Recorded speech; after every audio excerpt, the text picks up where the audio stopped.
Okay, wala naman tayong magagawa.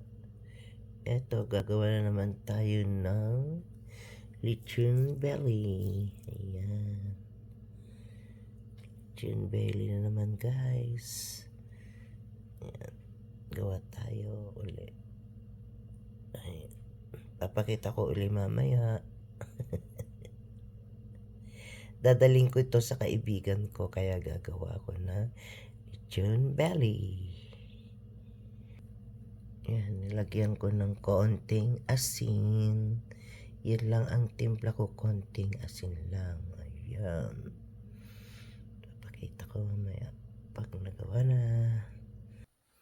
Ayan, hiniwa ko uli sa gitna para maluto sa gitna. Ayan, papakita ko uli mamaya pagka naluto na ang lechon belly ko. Okay guys, bye!